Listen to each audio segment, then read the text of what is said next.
Il y a 7 ans, les téléspectateurs de TF1 découvraient le visage, mais surtout la voix, d'Ancilla, l'une des candidates les plus emblématiques de The Voice. Mais que devient la jeune chanteuse, qui a marqué à tout jamais l'histoire de l'émission? Le parcours d'Ancilla ferait rêver n'importe quel candidat de télé-crochet musical. C'est en 2015, lors de la 4e saison de The Voice, que le public a découvert la voix angélique de la jeune chanteuse, qui traversait alors une période compliquée dans sa vie. À l'époque, Ancilla s'était présentée devant les coachs retournés, avec le crâne rasé. Je ne sais pas ce qui m'a pris, je pense que j'avais envie d'une nouvelle vie.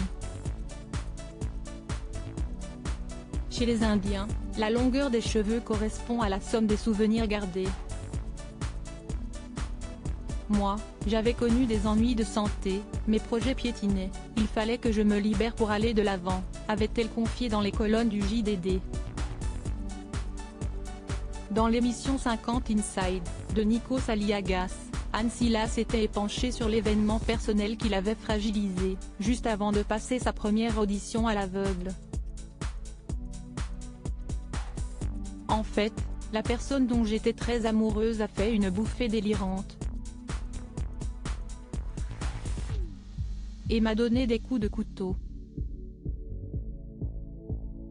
J'ai dû faire face à toute cette douleur physique et mentale ensuite. Et ça a été une épreuve pour moi, une épreuve pour cette personne aussi, avait-elle expliqué. Battue en finale par Lilian Renaud, Ancilla avait néanmoins su rebondir très rapidement, en sortant un album intitulé Amazing Problem, en 2016. Plus sûre d'elle en tant qu'artiste, elle avait publié 3 ans plus tard un autre album, Fruit défendu. Florent Pagny, son mentor en 2021, la chanteuse, qui célèbre ses 33 ans ce dimanche 5 mars, participait à The Voice All Stars, et rejoignait une nouvelle fois l'équipe de Florent Pagny, son mentor. Une saison remportée haut la main et qui a permis à Ancilla de gagner encore plus en popularité, elle qui sortait dans la foulée son 3e album, À nos cœurs. L'année suivante, la chanteuse avait rejoint la troupe des Enfoirés, et n'avait pas laissé Patrick Bruel indifférent. J'ai rarement vu un visage aussi éclairé, aussi heureux d'être là, aussi ensoleillé. C'est une formidable recrue pour les restos parce qu'elle a une voix magnifique, avait-il confié face aux caméras de 50 Inside.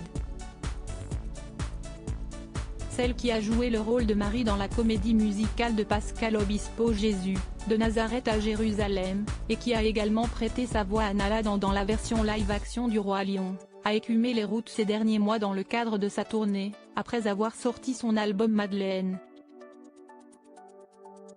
Restée très proche de Florent Pagny, la chanteuse avait avoué avoir eu très peur après l'annonce de son cancer, elle qui se dit fortement attachée à lui.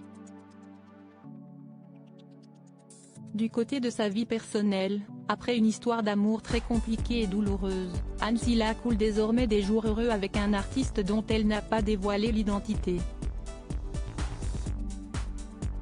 J'ai la chance d'être avec quelqu'un qui m'encourage et qui comprend les difficultés du métier comme le fait de ne pas être forcément là tout le temps. Il me soutient beaucoup, avait-elle révélé à Pure People.